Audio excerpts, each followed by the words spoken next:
The Asian Games. We are at the halfway mark here of the Hangzhou meet. And in case you missed some of the action over the weekend, leading up to this day, we've got you covered. Let's look at the medals tally, shall we? You have to look at China right at the top there. There's no looking past them. 251 in total, but 139 gold medals there.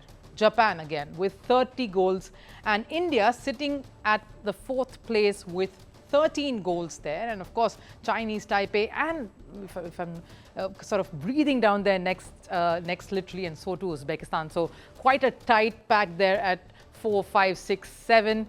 But athletics has taken center stage, and the Indian stars are putting on a show. They hauled 15 medals on Sunday. That's right, 15. India's medal tally has reached over 50, as we're showing you. And here's to hoping more come out.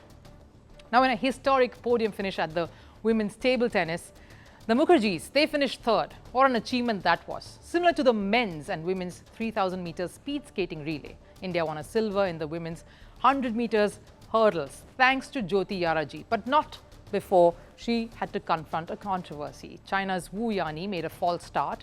A false start is when you take off before the gun has been fired. Now, Jyoti Yaraji was in the lane right next to her and on instinct started to take off right after her. Officials initially disqualified both the athletes, and then after a few discussions allowed them to participate. The race finished with Jyoti coming in the 3rd place. A lot of discussions continued after the race ended, and then Yaraji was awarded a silver. China's Wu Yani, who initially clinched silver, was disqualified as her foot had taken off before the gunshot was fired. Now, this obviously unsettled the Indian athlete. There were a lot of talks also thereafter that was made that if she had not lost a bit of her concentration because of all that happened in the lead up to the race, she might have had a better one. Let's listen in to her. She spoke after the race. This was my first Asian Games and I won a silver medal. It was a horrible experience. I just want to say that cheating should never be appreciated in any sport. I feel bad for the Chinese athlete. She too worked hard for the race. Well, no such drama over in the 3,000 meter steeplechase event. India's Avinash Sable contributed to India's gold, and what a finish that was.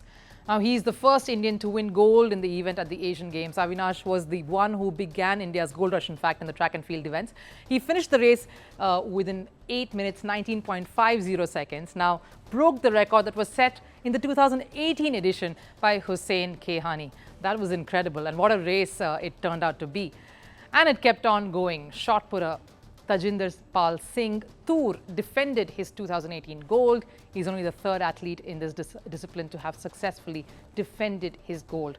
And the 3rd gold was, of course, secured by the men's trap team shooters, again making a new Asian Games record with the total points of 361. The women's trap shooters finished with a silver. And as the shooting events at Hangzhou concluded, the Indian shooting contingent came home with a total of 22 medals, 7 gold, 9 silver and 6 bronze. This is their highest ever medal haul at the Asian Games, and what an incredible performance that was. They were also felicitated by the Sports Ministry here at the capital on returning. Now, we always end up veering towards cricket when we talk about India-Pakistan, and that's what all the contests sort of end up being talked about when we mention this rivalry. But this weekend particularly witnessed a theme of India and Pakistan clashing in various disciplines at the Asian Games. Take a look at how that played out. While the Cricket World Cup is around the horizon and fans await that crucial India-Pakistan clash, here's what happened at the ongoing Asian Games when the arch rivals met again. It culminated into a thriller of sorts. From a squash gold to an intense hockey match, India has dominated at Hangzhou as far as this rivalry is concerned. In squash, India were up against Pakistan in the final. Now, India had lost to Pakistan in their group encounter, and facing the same team in the final was surely daunting. Squash, in fact, is one of those key disciplines that Pakistan shine in. And Mahesh Mangaonkar lost to Pakistan's Nasir Iqbal in straight games. The pressure was on India. But it was Saurav Ghoshal's priceless experience that set India right back on track after he dominated the second game and levelled scores.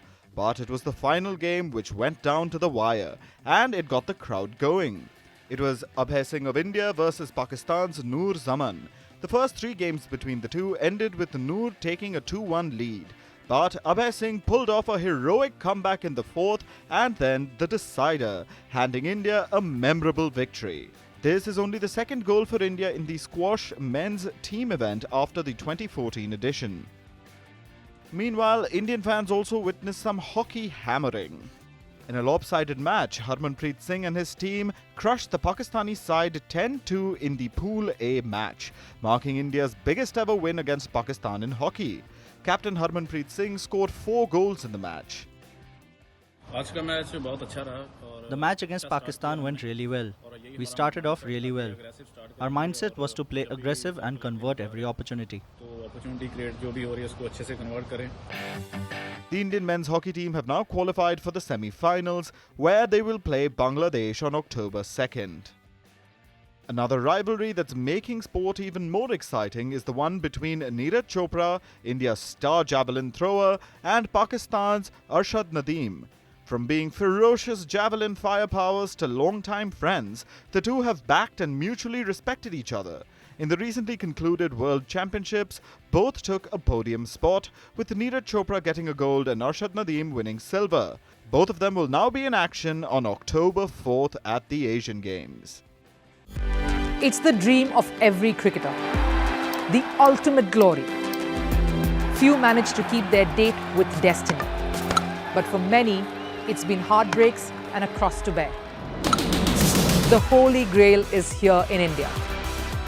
I'm Rupha Ramani, and Firstpost brings you the ringside view. We bring you the Cup of Dreams, Cricket World Cup coverage like never before.